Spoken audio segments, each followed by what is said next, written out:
வணக்கம். இந்திய அரசாங்கத்தின் அறிவியல் தொழில்நுட்பத்துறை, விக்யான் பிரசார் மற்றும் காரைக்குடி அழகப்பா பல்கலைக்கழகம் இணைந்து வழங்கும் அனுபவம் மூத்த குடிமக்களுக்கான சிறப்பு நிகழ்ச்சிகள். நிகழ்ச்சியின் கருத்தாக்கம் டாக்டர் ஆர். ஸ்ரீதர். ஆலோசனையாளர் மிஸ் கௌசல்யா. நிகழ்ச்சி ஒருங்கிணைப்பாளர் டாக்டர் பாரதி. ஒளிப்பதிவாளர் அன்புச்செழியன். இன்றைய நிகழ்ச்சியின் தலைப்பு சுய அறிமுகம்.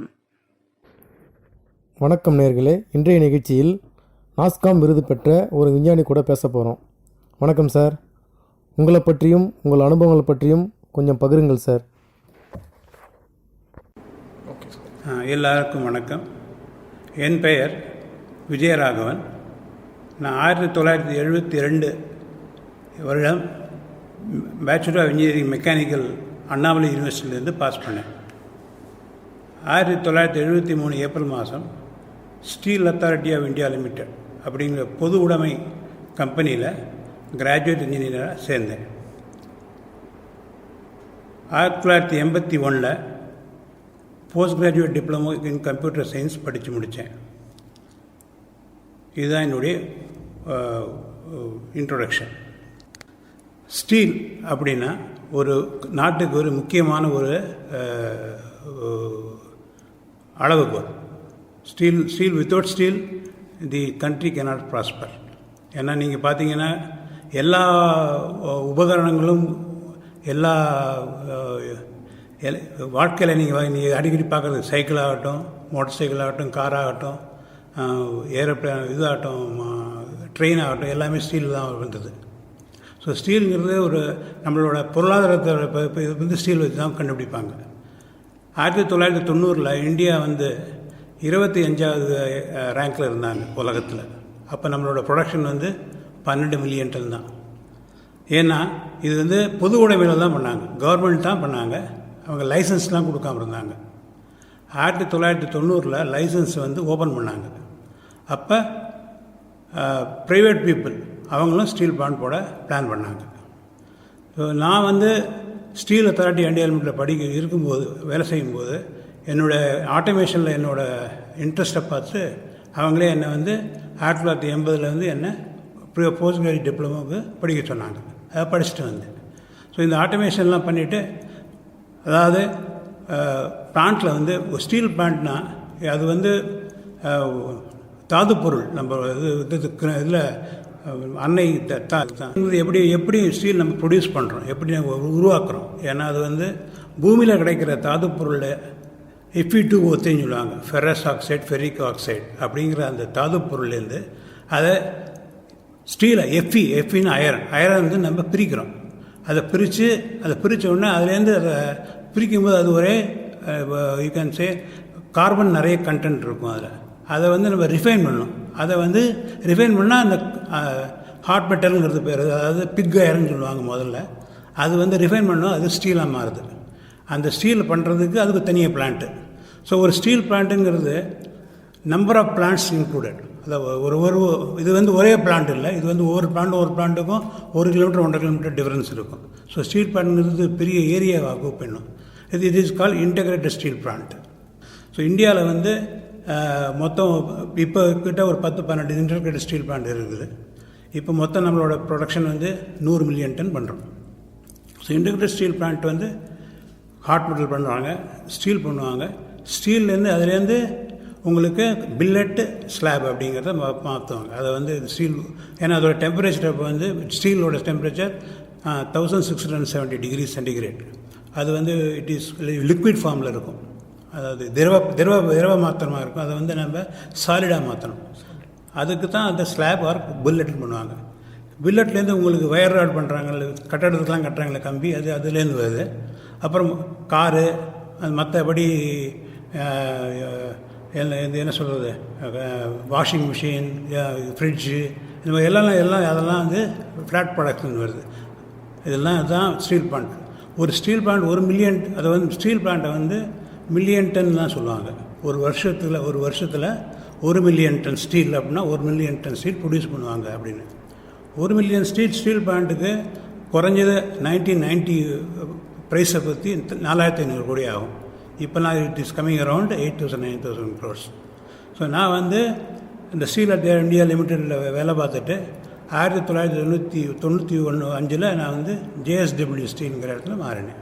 அது வந்து ப்ரைவேட் ஸ்டீல் பிளான்ட் வந்து வெறும் முதலேருந்து, அதாவது என்ன சொல்கிறது, க்ரீன் பிளான்ட்னு சொல்லுவாங்க. அது வெறுமே ஒரே செடி கொடியாக இருந்தது. அது அப்படியே அப்புறம் அதெல்லாம் எடுத்து புது பிளான்ட் கட்டினாங்க. ஸோ அதில் நான் ஜாயின் பண்ணேன். இதுதான் என்னுடைய இது. இந்த ஆட்டோமேஷன் வந்துங்கிறத பற்றி நான் இப்போ உங்களுக்கு கொஞ்சம் விவரிவாக சொல்கிறேன் உங்களுக்கு. சார், இப்போ வந்து நீங்கள் ஸ்டீல் பிளான்ட்டில் வந்து ஆட்டோமேஷன்னா ஒரு விஷயம் சொன்னீங்க. அது வந்து நம்ம நேயர்களுக்கு வந்து நீங்கள் வந்து இன்னும் கொஞ்சம் எலாபரேட்டாக சொல்ல முடியுமா சார் உங்களால்? ஆட்டோமேஷனை பற்றி ஒரு ஒரு எக்ஸாம்பிளோட ஒரு உதாரணத்தோடு உங்களுக்கு சொல்கிறேன். இப்போ நீங்கள் வீட்டில் வந்து ஹாட் வாட்டர் போடுறீங்க, நீங்கள் சுவிட்சை தட்டுறீங்க, உடனே ஹாட் வாட்டர் ஆகுது, அது டெம்பரேச்சர் இருந்தோன்னா அந்த ட்ரிப் ஆகிடுது. அதுதான் பேசிக் ஆட்டோமேஷன். நீங்கள் உங்களோட கட்டளை இல்லாமல் அதுவே தானாக ஆகிறதுக்காக தான் ஆட்டோமேஷன் பேர். That is call very level 1 automation, basic automation. ஆனால் ஸ்டீல் பிளான்ட்டில் வந்து உங்களுக்கு இந்த ஸ்டீல் ப்ரொடியூஸ் பண்ணும்போது யூ ஹேவ் டு கண்ட்ரோல். உங்களோட ஃபர்னஸ் ஹீட் பண்ணுவாங்க. ஃபர்னஸ் ஹீட் பண்ணுறதுக்கு கேஸும் ஏறும் வேணும்.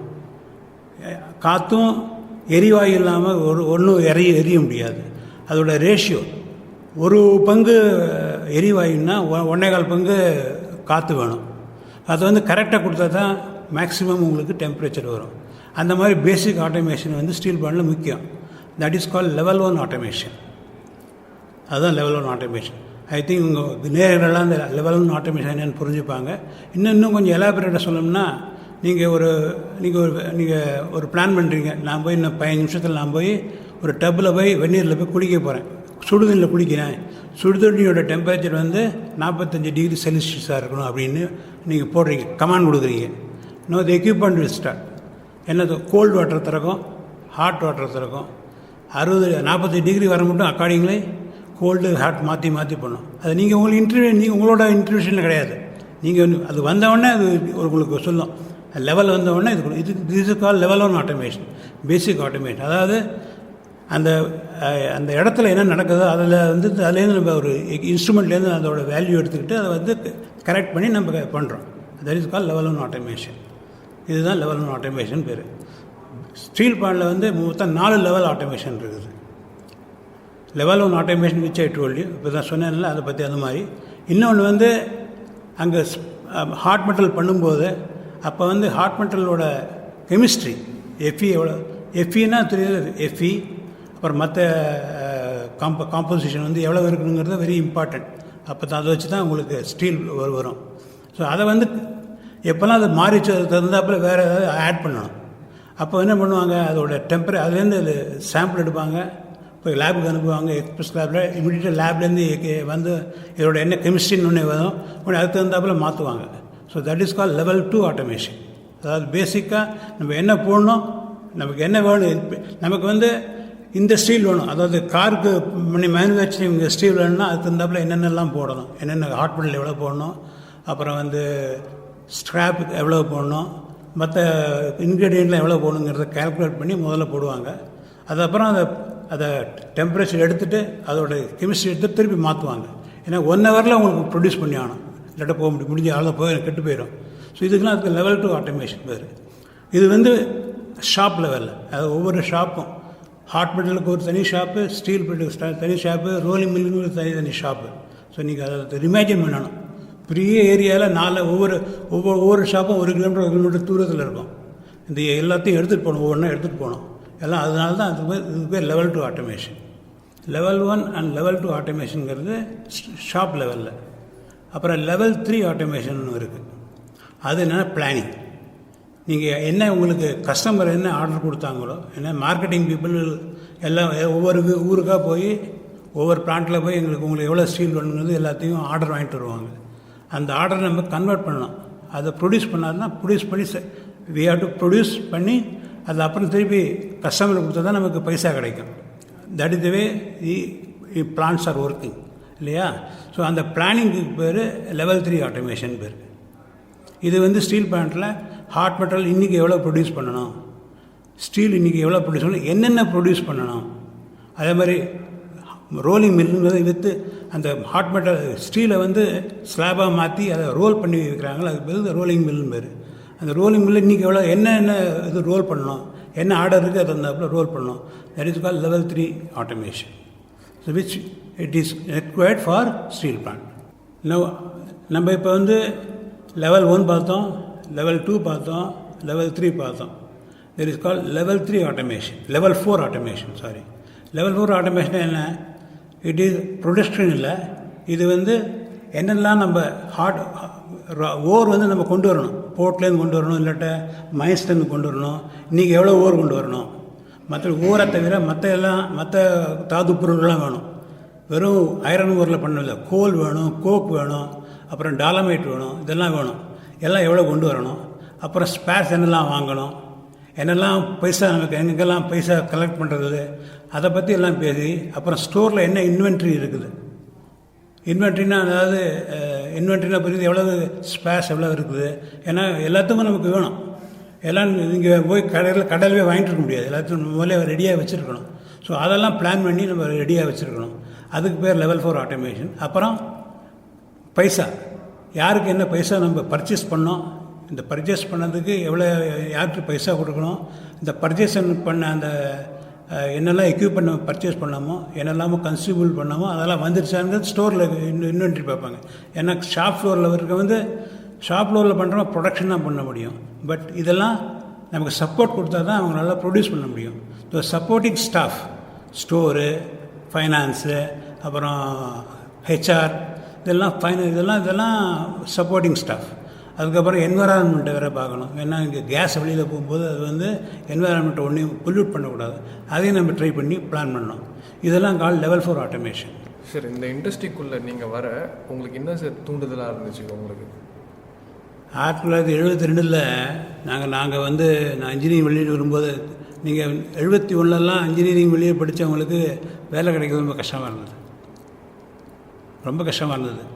அப்போ வந்து சிவில் இன்ஜினியரிங்களுக்கு வேலை கிடைக்காது. அப்போ 72 நான் மெக்கானிக்கல் இன்ஜினியரிங். நான் வந்து எனக்கு என்னமோ இண்டஸ்ட்ரியில் போய் வேலை பார்க்கணுன்னு ஒரு ஆசை தூண்டுதல் வந்து, நான் முதல்ல ஒரு 6 மாதம் வந்து சின்ன ஸ்டீல் பிளான்ட்டில் வேலை பார்த்தேன் பாம்பேயில். அதுக்கப்புறம் இது எக்ஸாம் எழுதணும், செயலில் வந்து என்ட்ரன்ஸ் எக்ஸாம் எழுதி அதில் பாஸ் பண்ணி இன்டர்வியூவில் பாஸ் பண்ணி நான் இதை வந்தேன். இது வந்து இன்ஜினியரிங் படித்தோன்னா ஒரு பிளான்ட்டில் போய் வேலை பார்க்கணுன்னு ஒரு ஆசை தான். மற்றபடி வேறு ஒன்று என்னோட அதான் தூண்டுது. எனக்கு பிஸ்னஸ் பண்ணுறோம் அந்த மாதிரி எனக்கு ஒன்றுக்கு மனசில் இல்லை, எனக்கு அதுதான் காரணம். உங்களோட ஆரம்ப காலத்தில் வந்து உங்களோட ஸ்டேட்டஸ் வந்து இண்டஸ்ட்ரியில் எப்படி சார் இருந்துச்சு? அப்புறமேட்டா போக போக நீங்கள் எந்த இடத்துல இருந்தீங்க சார்? அந்த இண்டஸ்ட்ரி அந்த டெக்னாலஜி மூலமாக உங்களுக்கு என்ன சேஞ்சஸ் கொண்டு வந்துச்சு சார் உங்கள் லைஃப்பில்? எனி கிராஜுவேட் இன்ஜினியர் வந்து முதல்ல ஜாயின் பண்ணுறது கிராஜுவேட் இன்ஜினியர் ட்ரைனிங்காக தான் ஜாயின் பண்ணுவாங்க. அது ஒரு 2 வருஷ காலம் ட்ரைனிங் நடக்கும். அதுக்கப்புறம் உங்களோட இன்ட்ரெஸ்ட் எந்த ஏரியாவில் இன்ட்ரெஸ்ட் இருக்கோ அந்த தகுந்தாப்பில் அவங்க அங்கே போஸ்டிங் கொடுப்பாங்க. நான் வந்து முதல்ல டிசைனில் இருந்து அப்புறம் நான் வந்து எங்களோட பெரிய நெக்ஸ்ட் என்னோட ஆஃபீஸர் ஐம் ரிப்போர்ட்டிங் அவர்கிட்ட வந்து நான் வந்து இப்போ போய் ஆட்டோமேஷன் பற்றி பேசுவேன். ஸோ ஆட்டோமேஷனை பார்த்துட்டு அவங்க தான் அந்த மாதிரி சரி எனக்கு கம்ப்யூட்டர் கொஞ்சம் பிகாஸ் அப்போ 1972 கம்ப்யூட்டருங்கிறது Fortran or COBOL, formula translation, common business oriented language, இது ஒன்லி திங் வாஸ் தேர். ஃபோர்ட்ரான்ங்கிறது ஒன்லி level 2 ஆட்டோமேஷன், level 1 ஆட்டோமேஷன்லாம் யூஸ் பண்ணாங்க. வேறு கோபால் வந்து ஒன்லி பேரோல். அப்போ இந்த மாதிரி எல்லாம் கிடையாது. அப்புறம் தான் 95-92 தான் ரெவல்யூஷன், இன்ஃபர்மேஷன் டெக்னாலஜி ரெவல்யூஷன் ஆக இந்த மாதிரி level 4 ஆட்டோமேஷன்லாம் வந்துச்சு. ஸோ அந்த level 4 ஆட்டோமேஷன் எல்லாம் வந்தது. அதெல்லாம் எனக்கு முதல்ல இன்ட்ரெஸ்ட் இருந்தோடனே அந்த 81 நான் வந்து கம்ப்யூட்டர் சயின்ஸ் படித்ததுனால நான் process control lot of application நான் நிறைய பண்ணியிருக்கேன், நிறைய பிளான்ட்லாம் பண்ணியிருக்கேன். அதெல்லாம் வெறும் ஸ்டீல் பிளான்ட்டில் பண்ணேன், ஸ்டீல் அத்தியார் இந்தியா லிமிட்டெடில். 1992 இந்த ப்ரைவேட் பீப்புள் வந்தவுடனே நான் வந்து JSW அப்படிங்கிற JSWங்கிறது ஸ்டீல் பிளான்ட்டுங்கிறது கர்நாடகாவில் தொரணகுலுங்கிற இடத்துல இருக்குது. நான் ஜாயின் பண்ணும்போது அதோட கெப்பாசிட்டி வந்து 1.5 மில்லியன் டன். நான் அதை அங்கே ரிட்டையர் ஆகும்போது அதோட capacity was increase to 6 million ton. So இனிஷியலாக 5000 கோடி டர்ன் ஓவர் கம்பெனி 30,000 கோடி டர்ன் ஓவர் ஆச்சு. ஸோ அந்த 30,000 முதல்ல என்ன JSW என்ன பண்ணாங்க, முதல்ல இந்த மாதிரி நம்ம எக்ஸ்பேண்ட் பண்ண போகிறோம், அதனால் ஆட்டோமேஷன் லெவலில் நம்ம வந்து நல்லா பண்ணணும் அப்படின்னு சொல்லி. ஏன்னா ப்ரைவேட்டு ஆட்கள் கம்மியாக தான் வேணும் அவங்களுக்கு, அதனால ரீசன் ஆட்டோமேஷன் ஆச்சு. இதே மாதிரி தான் எஸ்ஆர்ஸ்டிலும் அதே மாதிரி தான் ஆட்டோமேஷனில் நல்லா பண்ணாங்க. அதுக்கப்புறம் இதை பார்த்துட்டு தான் கவர்மெண்ட் ஸ்டீல் பிளான்ட்லேயும் ஆட்டோமேஷன் கொண்டு வந்திருக்காங்க. சார் உங்கள் ஃபீல்டில் வந்து நீங்கள் நிறைய அவார்ட் கண்டிப்பாக வாங்கியிருப்பீங்க சார். ஸோ நீங்கள் வந்து அந்த அவார்ட் வாங்கினதை பற்றி கொஞ்சம் ஷேர் பண்ணுங்க சார். நான் சொன்ன 1995 நான் ஜாயின் பண்ணேன் ஜேஎஸ்டபிள்யூவில். அவங்களோட ஐடியா வந்து எக்ஸ்பேண்ட் நிறைய பண்ணணும். ஸோ ஆட்டோமேஷன் தான் அது ஒரு இம்பார்ட்டண்ட் கோல் அப்படின்னு சொல்லிட்டு வச்சாங்க. ஸோ நான் வந்து அதில் இம்பார்ட்டண்ட்டாக நான் வந்து என்னை வந்து இன்சார்ஜாக போட்டாங்க. நான் தான் ஆட்டோமேஷன் இருக்குன்னு, அந்த லெவல் 4 ஆட்டோமேஷன். ஸோ அதுக்கு வந்து அப்படி நான் முதல்ல ஐஏஎஸ் இன்ஸ்டிடியூட் ஆஃப் சயின்ஸ் ப்ரொஃபஸர்ஸ்லாம் போய் பார்த்து, பெங்களூரில் இன்ஸ்டிடியூட் ஆஃப் சயின்ஸ் ப்ரொஃபஸர்ஸ்லாம் போய் பார்த்து அவர்கிட்ட பேசி அவங்க கொடுத்த ஐடியாலாம் எடுத்துக்கிட்டு அப்புறம் ஒரு எங்கள் மேனேஜ்மெண்ட்டுக்கு ஒரு அப்ரோச் நோட் போட்டோம். எந்த மாதிரி that level 4 automation call ERP, enterprise resource planning, that is call ERP. இப்போ வேறு any computer science graduates will know SAPனா என்னென்ன ERPம்பாங்க. ஸோ அது மாதிரி இந்த ERP was the talk of the day during that time. So நாங்கள் ERP அப்ளிகேஷன் வந்து ERP solution we want to implement in JSW. So we went and we collected many information. So finally கடைசியில் வந்து US steel, United states steel company இருக்குது, அவங்க ERP application வந்து implement பண்ணியிருந்தாங்க அவங்க பிளான்ட்டில். So அவங்களோட ஹெல்ப் மூலமாக JSWவில் நான் ERP சொல்யூஷன் வந்து இம்ப்ளிமெண்ட் பண்ணேன். ஸோ 1997 ஆரம்பித்து we completed in 1999. So 1990 implement பண்ணி ஒரு 6 மாதம் ஒரு மாதம் வந்து அது இம்ப்ரூவ் பண்ணி முள்ள ஒரு பிளான்ட்டில் இருந்தது அப்படியே எவ்ரி பிளான்ட்டில் ஐ ஜஸ்ட் ஸ்டார்டட் யூஸிங். எல்லா இடத்துக்கும் எல்லா அப்ளிகேஷனும் யூஸ் பண்ணி ஆரம்பித்தேன். அப்போ வந்து 2003 வந்து நாஸ்காம்ங்கிறது ஒரு national software and services company. It is the government body. நாஸ்காமும் CSI, computer society of India, and CIO, அதாவது சீஃப் இன்ஃபர்மேஷன் ஆஃபீஸர் ஒரு பத்திரிக்கை. இந்த 3 பேரும் சேர்ந்து அவங்க வந்து ஆட்டோமேஷன் வந்து மேனுஃபேக்சரிங் இண்டஸ்ட்ரீஸில் ப்ரமோட் பண்ணுங்கிறதுக்காக ஒரு அவார்டு அனௌன்ஸ் பண்ணாங்க. யார் வந்து ஐடி யூசேஜ் வந்து எந்த கம்பெனி, எந்த மேனுஃபேக்சரிங் இண்டஸ்ட்ரியில், ஏன்னா மேனுஃபேக்சரிங் இண்டஸ்ட்ரீஸ் தான் ஐடி இம்ப்ளிமெண்டேஷனில் ரொம்ப கீழே இருந்துச்சு. மற்றவெல்லாம் B2B, அதான் B2C அப்படின்னு சொன்னாங்களே, business to public, business to business அந்த மாதிரிலாம். பட் இந்த மேனுஃபேக்சரிங் இண்டஸ்ட்ரியில் வந்து இந்த ERP சொல்யூஷன் இம்ப்ளிமெண்டேஷன் ரொம்ப கீழே இருந்துச்சு. அதாவது யாருமே இம்ப்ளிமெண்ட் பண்ணல. ஸோ ப்ரொமோட்டருக்கு வந்து அது ஒரு அவார்டு பண்ணாங்க. ஸோ நாங்கள் வந்து அப்போ வந்து நாங்கள் அந்த அவார்டுக்கு 2003 we applied for that IT யூசேஜுக்காக அப்ளை பண்ணோம். ஸோ அவங்க என்ன பண்ணாங்க, நாஸ்காம்லேருந்து அவங்களோட எக்ஸ்பர்டீஸ், CSI CO எக்ஸ்பர்டீஸ் வந்து எங்கள் கம்பெனியில் வந்து எங்களோட இம்ப்ளிமெண்டேஷன் எல்லாத்தையும் பார்த்துட்டு தென் தே வென்ட் பேக். அங்கே போய் அவங்க மற்ற இடத்துலையும் பார்த்துட்டு அது மாதிரி நாட் ஓன்லி ஸ்டீல் பிளான்ட், அப்புறம் டெக்ஸ்டைலில் அங்கேயுமே பார்த்துருக்காங்க, பேப்பர் இண்டஸ்ட்ரி, அப்புறம் உங்களுக்கு ஃபார்மாலிட்டிகல்ஸ், மருந்து இண்டஸ்ட்ரி, எல்லாத்துலேயும் ERP போட்டிருந்தாங்க. எல்லாத்தையும் பார்த்தாங்க. ஸோ ஃபைனலி அப்புறம் ஒரு அவார்டு அனௌன்ஸ் பண்ணும்போது எங்களோட JSWக்கு பெஸ்ட் ஐடி யூசர் அவார்டுன்னு கொடுத்தாங்க. ஸோ அந்த கொடுத்ததுனால எனக்கு வந்து பெஸ்ட் CIOன்னு அவார்டு கொடுத்தாங்க. ஸோ திஸ் இஸ் த வே அந்த எனக்கு இந்த அவார்டு வந்தது. அதான் implementation. It took more than 5 years to get that award. Sir அந்த அவார்டு வாங்கினப்போ உங்களுக்கு எப்படி சார் ஃபீல் பண்ணீங்க? அது அவார்டு வந்து அது ஒரு இன்சிடென்ட் சொல்லணும். அது சொல்லாமல், அதாவது அவார்டு வாங்கிறதுக்கு வந்து எல்லோரும் வந்து அந்த அங்கேயே வந்து எங்கள் ஆஃபீஸில் வந்து தே வில் செக். அதாவது கம்ப்யூட்டர் தான் என்ன அவார்டு இல்லை, ERP application nothing but a computer. So they were ஒரு 2-3 பேர் வந்தாங்க. அவங்ககிட்ட நான் வந்து எக்ஸ்பிளைன் பண்ணேன் என்ன பண்ணுறேன். அவங்க வந்தது பெங்களூரில், ஆனால் எங்கள் பிளான்ட் இருக்கிறது கர்நாடகாவில் ஒரு பெல்லாரி பக்கத்தில் 300 கிலோமீட்டர் தள்ளி. ஸோ அங்கே என்ன நடக்குது, அங்கே இதெல்லாம் பண்ணாங்கிறத நான் பெங்களூர்லேருந்து காமிச்சேன் ஒவ்வொன்றா போகுது. அன்றைக்கி முதல் நாள் ராத்திரி எங்கள் அம்மா தவறிட்டாங்க. சாரி சார், எங்கள் அம்மா தவறிட்டாங்க. பட் நாளைக்கு அடுத்த நாள் வந்து அந்த அவார்டோட நான் வந்து இம்ப்ளிமெண்டேஷனுக்கு கொடுத்தா தான் போக முடியும். ஸோ எங்கள் அண்ணன் சொல்லி நான் சாயந்தரம் வந்துடுறேன். மெட்ராஸ் இருந்தாங்க எங்கள் அம்மா தவறினது, நான் பெங்களூரில் இருந்தேன். ஸோ காலையில் 10 மணிக்கு அவங்கக்கிட்ட எல்லாத்தையும் பேசிவிட்டு அவங்களுக்கு அந்த இம்ப்ளிமெண்டேஷனை சொல்லிவிட்டு 1 மணி 1:30 மணி முடிஞ்சோன்னு நல்லா பண்ணேன். அப்புறம் தான் சொன்னேன் இந்த மாதிரி எங்கள் அம்மா தவறிட்டாங்க, நான் உடனே பண்ணணுன்னு ரொம்ப வருத்தப்பட்டாங்க. So that is incident. So என்ன மாதிரி எங்கள் அம்மா தான் எனக்கு ஆசீர்வாதம் பண்ணி கொடுத்த மாதிரி அந்த அவார்டு. அதான் சார். Sorry sir. அதில் இல்லை, அது 20 வருஷம் ஆச்சு நடந்தது. நான் சொல்கிறேன், அது நீங்கள் என்ன கேட்டிங்களே என்ன அவார்டு எப்படி ஃபீல் பண்ணீங்கன்னு. So that is the feeling I am bringing. அது 60 வந்து நான் வந்து ரிட்டையர் ஆகிட்டேன். அதுக்கப்புறம் நான் வந்து சொன்ன சத்தியம் வேலை பார்த்தேன், அப்புறம் விப்ரோவில் வேலை பார்த்தேன். அதுக்கப்புறம் என்ன இதெல்லாம் பார்த்துட்டு மெட்ராஸில் வந்து சின்ன பிளான்ட்டு எஸ்கியூஎல் தானே, எஸ்கியூஎல் ஸ்டீல்னு ஒரு ஸ்மால் 0.5 மில்லியன் டன். அவங்க வந்து என்னை கூப்பிட்டு இஆர்பி இம்ப்ளிமெண்டேஷனுக்காக ஒரு 1.5 வருஷம் அங்கே வேலை பார்த்தேன். அதுக்கப்புறம் ஜேஎஸ்டபிள்யூ வந்து நான் ஜேஎஸ்டபிள்யூ ஸ்டீல் வந்து என்னை திருப்பி என்னோடய பாஸ் வந்து அவர் தான் டைரக்டர் ஃபைனான்ஸ் சேஷகிரி ராவ். அவர் வந்து என்னை திருப்பி கூப்பிட்டு இந்த மாதிரி நான் இன்னும் நிறைய எக்ஸ்பேண்ட் பண்ண போகிறோம், அந்த இஆர்பி இப்போ சொல்யூஷனை நாங்கள் கம்ப்ளீட்டாக மாற்ற போகிறோம், நீ வந்து எங்களுக்கு வந்து ஹெல்ப் பண்ணுன்னு சொல்லிட்டு திருப்பி 5 வருஷம் நான் திருப்பி ஸ்டீல் பிளான்ட்டில் வேலை பார்த்தேன். 67 வயசு கூட வேலை பார்த்துருக்கேன். ஸோ அதுக்கப்புறம் இப்போ ரிட்டையர் ஆகிட்டு சீனியர் சிட்டிசன் இருக்காங்க.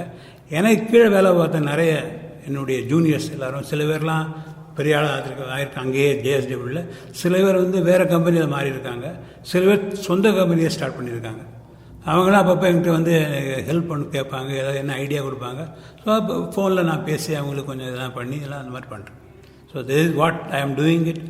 சீனியர் சிட்டிசனாக நான் பண்ணுறது, என்னால் போய் வேலை பார்க்க முடியாது, பட் ஃபோனில் வந்து அவங்களுக்கு தைரியம் கொடுக்குறது. இந்த மாதிரி ஆச்சு சார், என்ன சார் பண்ணுறது அப்படின்னு எதாவது கேட்பாங்க. ஸோ அவங்களுக்கு தைரியம், மன தைரியம் கொடுக்குறது தான் இம்பார்ட்டன்ட். அந்த பசங்க அவங்களாம் 35-36 வயசு பசங்க, 40 வயசு பசங்க, அவங்களுக்கு வந்து ஒரு நல்ல ஒரு இது கொடுத்து அவங்களுக்கு சப்போர்ட் வரும்.